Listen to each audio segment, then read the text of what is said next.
Portez votre choix sur RTI2 et ses programmes. Madame, Messieurs, nous sommes le 4 mars 2014, c'est le début du mois et les habitués le savent désormais, nous faisons un tableau récapitulatif du mois précédent. Et au cours de ce numéro, Marie-Claire Morokoro du service multimédia de la RTI nous fera le point de la troisième étape des présélections de Miss Côte d'Ivoire. Bienvenue.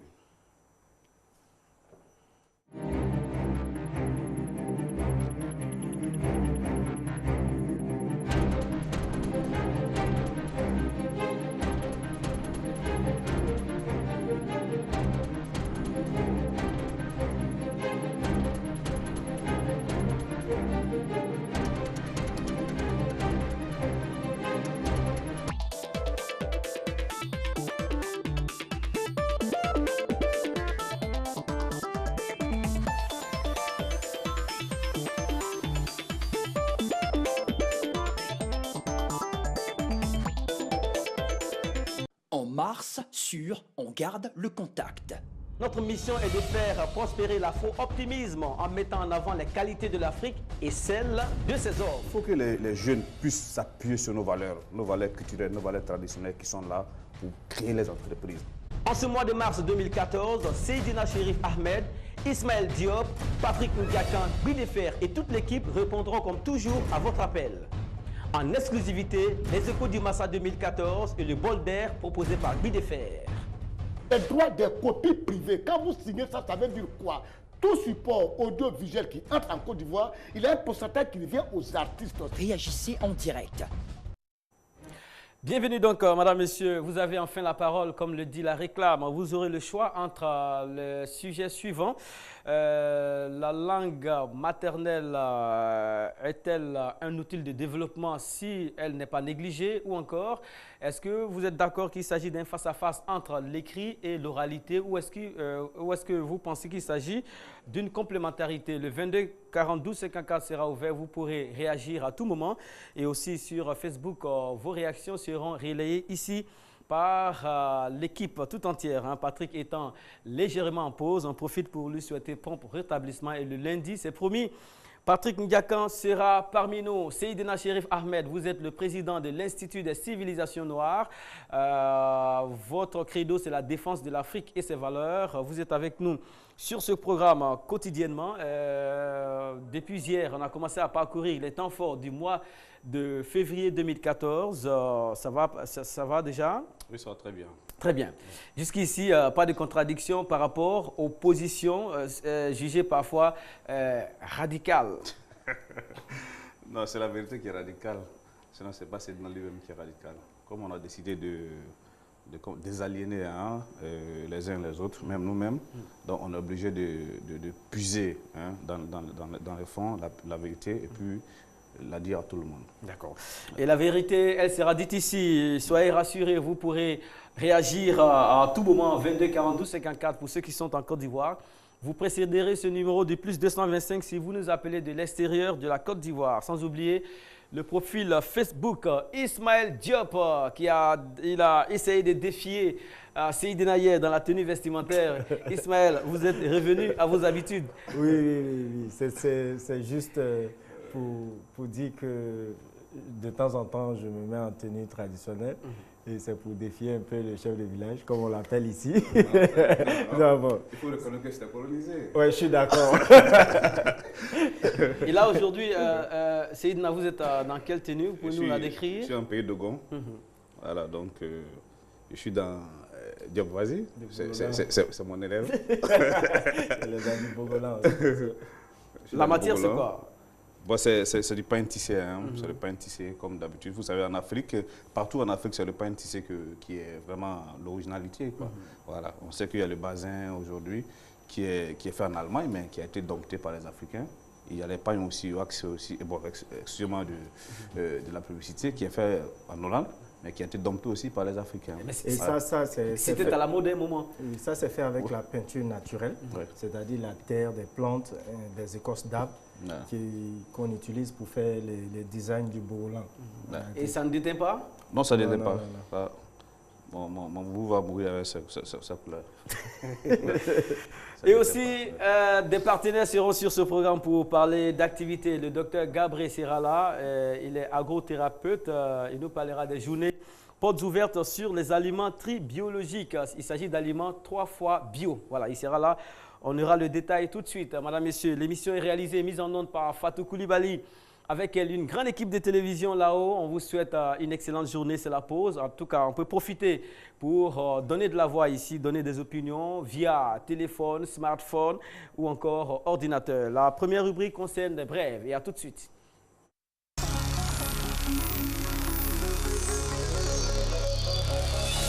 Les brèves devraient nous faire sortir du pays et nous retrouver du côté de Bamako, au Mali. Hier, Priska était en direct, les choses ne se sont pas très bien passées aujourd'hui. Elle est là. Priska, bonjour. Bonjour, Kanté. Ah, très heureux de vous retrouver, Priska. Vous avez beaucoup d'énergie et de chaleur aujourd'hui. Ça va bien?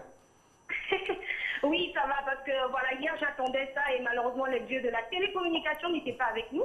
Ah, fort Et heureusement. aujourd'hui, je suis contente de vous retrouver. Aujourd'hui, tout est rentré dans l'ordre, Priska. Le Massa bat son plein ici en Côte d'Ivoire. Vous avez les échos? Oui, j'ai les échos grâce à l'émission. J'ai suivi hier, j'ai vu qu'il y avait plein d'artistes qui se sont succédés sur la scène. Et voilà, c'est vraiment fabuleux. Alors, côté Bamako, vous allez nous servir de relais. On rappelle que vous êtes artiste, mais aussi animatrice TV sur Africab et maintenant sur Maïcha TV. Alors, qu'est-ce qui s'est passé dans les semaines écoulées du côté de Bamako, au Mali? Il faut dire que Bamako bouge.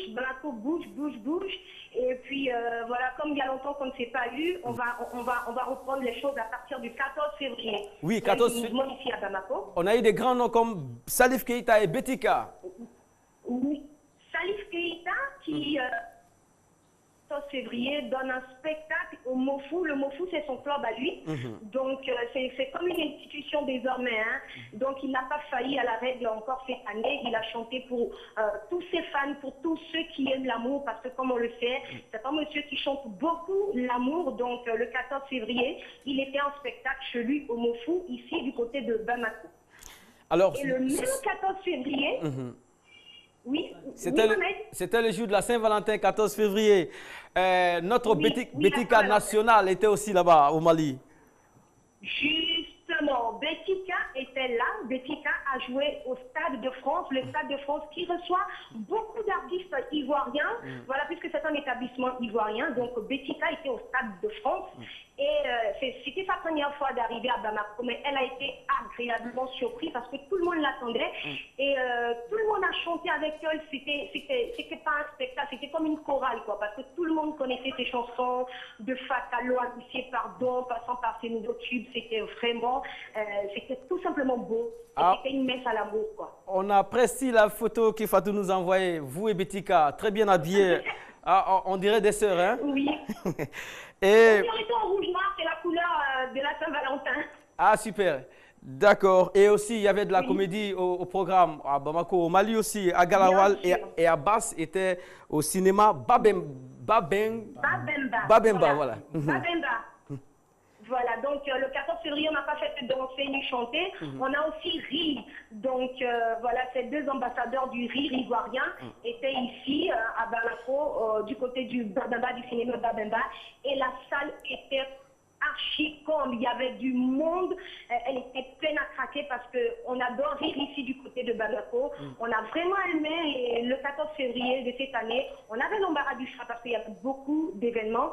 On ne parle que de ces 3 événements, mais il y avait d'autres événements sur lesquels on reviendra certainement. Donc Abbas et Agalawal étaient au Babemba, au grand plaisir du public malien pour la Saint-Valentin le 14 février. On vient d'apercevoir Ismaël Isaac sur l'écran. Avait-il un show aussi au Mali ces derniers temps? Oui, Ismaël Isaac avait un show. Il a eu même 2 spectacles ici, comme je le disais, au Stade de France. Le Stade de France qui fait venir beaucoup d'artistes ivoiriens, qui a fait venir Betika aussi. Donc Ismaël Isaac était en prestation le 21 et le 22 février. Mais je ne vous dis pas, il fallait être là pour vivre ce moment-là. C'était un grand moment. Il était attendu. C'était le délire total. On était... que c'est le reggae. Et vous savez, ce sont des tubes que Ismaël Isaac a, donc tout le monde chantait. C'était une très belle fête à Ismaël Isaac. Et vous-même dans tout ça, même pas qu'il reparte à Abidjan. Prisca, on n'oublie pas que vous êtes artiste à la base. Et vous-même dans tout ça, vous avez chômé? Oui, moi je donne des spectacles. Récemment, j'ai donné un concert live au Centre culturel français de... Malheureusement, Prisca, pourquoi est-ce qu'à son niveau, le téléphone cède? Voilà, elle était en spectacle le 21 et 22 au Centre culturel français, le 19 déjà au Centre culturel français.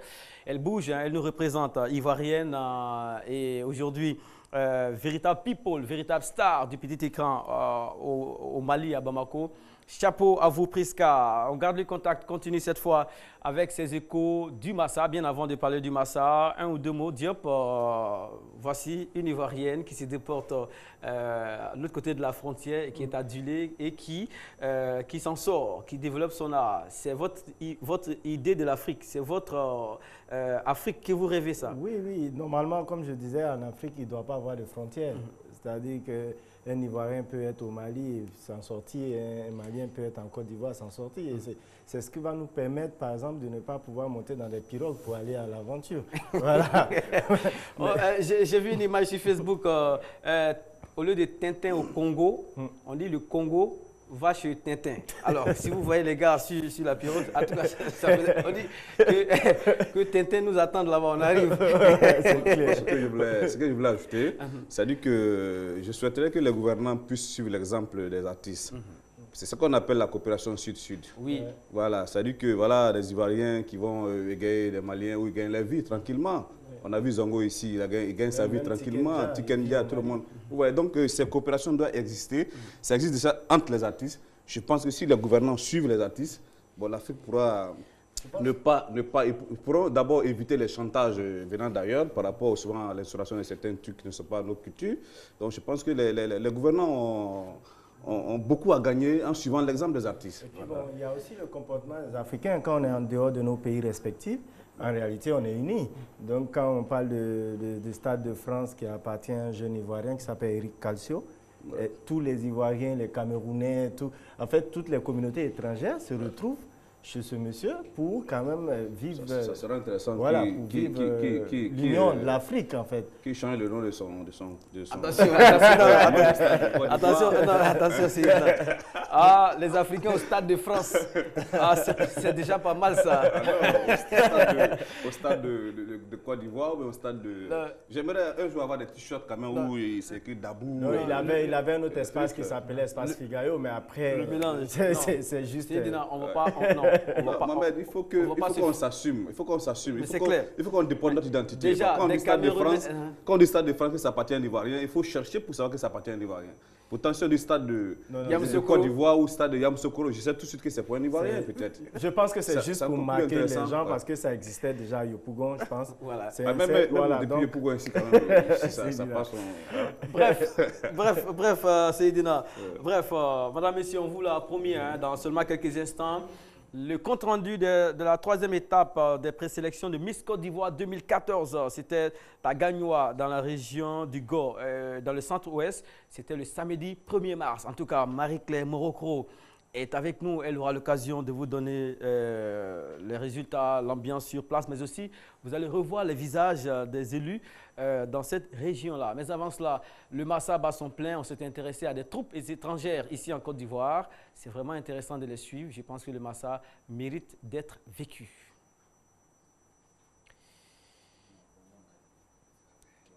Bon.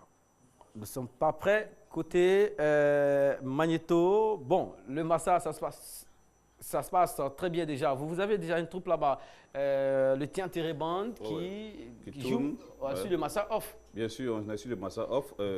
Dimanche, on était à Cocody. Ce soir, on joue à Treichville. Bon, je pense que le Massa, ça bouge un peu, mais c'est le public qui ne répond pas véritablement. Le public ne répond pas véritablement. Je pense que peut-être que jusqu'à la fin samedi, je pense que les gens vont se déplacer. Sinon, le public vraiment ne répond pas comme ça. On va vers la vitesse de croisière. Voilà, donc on espère que jusqu'à samedi et que les choses vont rentrer dans l'ordre, quoi. Merci beaucoup. On est prêt. Les troupes de Burundi et certaines troupes arabes nous ont intéressés. Le Massa, comme on le dit déjà, mérite vraiment d'être vécu. Une entrée en scène lente mais bien assourdissante. 8 maîtres tambours, un chanteur et des danseuses. La troupe des tambours sacrés venus du Burundi est à la conquête du public de l'Institut français.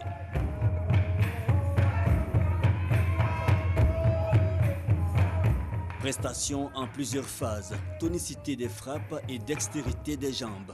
Un cocktail athlétique et une gestuelle caractéristique.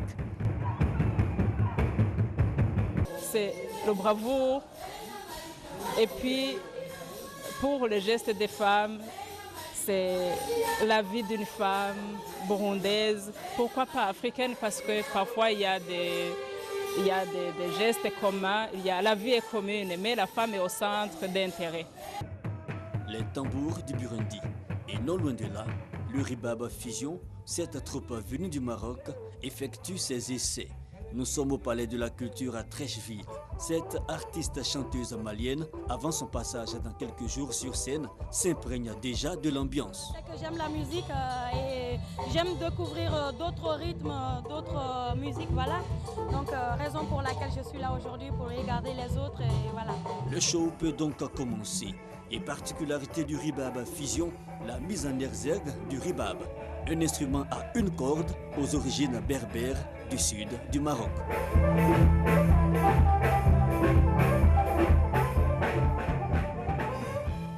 Ismaël Diop, Massa, ça sonne en écho dans votre tête et ça soulève des émotions en vous. On vient de voir Doussou Bagayoko que vous connaissez très bien, qui commence à monter dans les charts en tout cas. Oui, Doussou, c'est sa mère artiste. C'est une enfant d'artiste et je pense qu'elle est en train de suivre la bonne voie.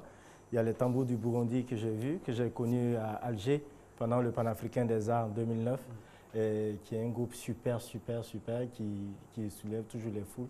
La particularité de ce genre d'événement, c'est que ça permet aux Africains de découvrir qu'on a d'autres instruments en fait, qu'on peut utiliser pour prendre le devant de la scène. Comme je le dis tout le temps, la musique africaine qui part des sources africaines peut nous porter vraiment loin. Dans l'avancée des choses. Et c'est avec ces instruments-là qu'on pourrait être au rendez-vous de la mondialisation. On a vu tout de suite avec la troupe maghrébine qui avait une guitare particulière. Une seule corde? À une seule corde. En soulever des vagues. Oui. Merci. On vous l'a promis, Miss Côte d'Ivoire, 3e étape des présélections. Marie-Claire Morocco est avec nous. Marie-Claire, bonjour. Voilà, lorsque vous êtes là, on parle de beauté, que de beauté, et ça nous fait plaisir. Le 1er mars, vous étiez sur place à Gagnoa, dans une très belle ambiance, un trio sorti du lot, c'est ça? Oui, Mohamed, c'est exactement ça. Alors, nous allons commencer par les images qui vont venir déjà du côté de la régie. La première image représente celle qui est en tête du trio, c'est ça? L'image qui est là, c'est la deuxième dauphine, oui. Antoinette. Voilà, voici la deuxième dauphine de la région du Ngo. C'est elle, Bini Antoinette.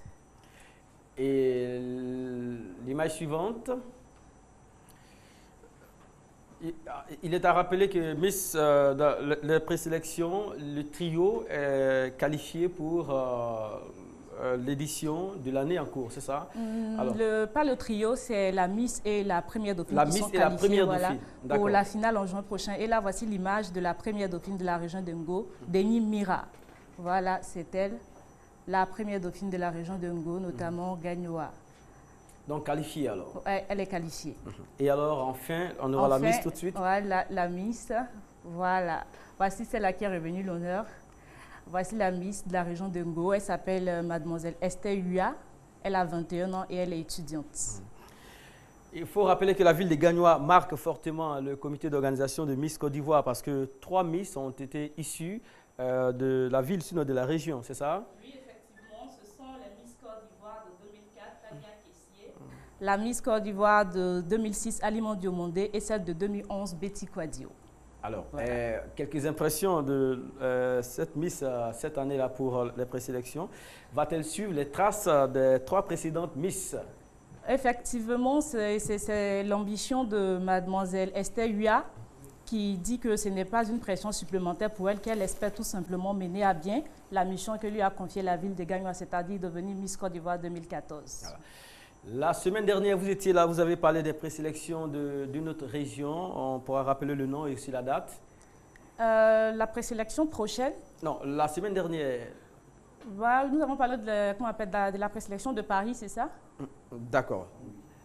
C'était dans la région du... Excusez-moi, voilà, dans la région du sud-est, à Boisseau. Oui. D'accord. Et l'édition suivante, l'étape suivante? L'étape suivante, c'est pour la région du Bélier, à Yam Sokro, le samedi prochain. Le samedi prochain. Oui. Au total, combien d'étapes de présélection? Au total, 12. Merci beaucoup, Miss Marie-Claire Morocco. Donc, le duo gagnant pour l'étape de Gagnoa se compose de Esther Hua et de Denis Mira, la première dauphine. Merci beaucoup. Miss Côte d'Ivoire a aussi sa place. Hein. Seydina parle des canons de beauté, mais je pense que ça recèle des choses importantes aussi côté culturel. Oui, ça a sa place. Bon, je pense que chaque événement a sa place, hein, surtout que ça repositionne la femme en tant que... Ça ne doit pas repositionner la femme en tant qu'objet, mais la femme en tant qu'une valeur. Parce que quand on entend les discours des Miss et les programmes qu'on leur donne pendant toute l'année, c'est quand même louable. Voilà. Par exemple, Miss District qui quand même doit faire des œuvres sociales. Donc, quelque part, c'est louable. Comme Seydina le dit toujours, à travers ces femmes-là, il faut déjà qu'on puisse faire la promotion de nos coiffes, de nos pagnes, de nos tissus traditionnels et ainsi de suite. Voilà. Hier, on vous a promis un élément concernant l'existence de librairies d'œuvres en langue locale. En tout cas, cette librairie attire l'attention et aiguise les différentes curiosités. Il s'agit d'une librairie spécialisée dans la distribution de livres écrits en malinké, en natier, en bété, en baoulé, etc., etc. L'élément est prêt. Je pense que vous pourrez tout de suite rentrer en connexion parfaite avec ce qui se passe dans cette librairie. Nous en avons 60 et plus. Hein? C'est que nous puissions pouvoir les lire, les écrire et les parler. L'UNESCO nous le dit, 6700 langues et que malheureusement, il n'y a que 1000 langues qui soient écrites. Toutes les positions qui permettraient à nos langues d'être des langues qu'on peut vulgariser, qu'on peut apprendre dans nos écoles, toutes ces positions sont réunies. Oui, dans cette Côte d'Ivoire, chaque langue pour nous est une brique et elle est nécessaire pour la construction de notre pays. Et c'est pour cela que nous devons donc parler la langue de l'autre. J'étais là en train d'observer un match de football. Il y avait l'entraîneur à côté de moi. Alors il dit, mais comment dire penalty? Comment dire foul en Toura? Alors on a vu, bon, il y a le mot goal, le but. Le but, c'est gueyaba. Donc c'est un emprunt. Il y a le mot gué, qui veut dire pierre. Donc ce mot est couramment utilisé pour dire but. Donc on dit gué. Guedo, il y a un but. Gué pilet, 2 buts. Gueyaka. Donc il y a tout le discours. On peut faire des reportages d'un match de football en Toura. Alors, pour se doter de ce savoir et d'en prendre conscience aussi, on prévoit faire, comme il y a un dictionnaire de foot en français, pourquoi ne pas avoir un dictionnaire de foot dans les langues ivoiriennes?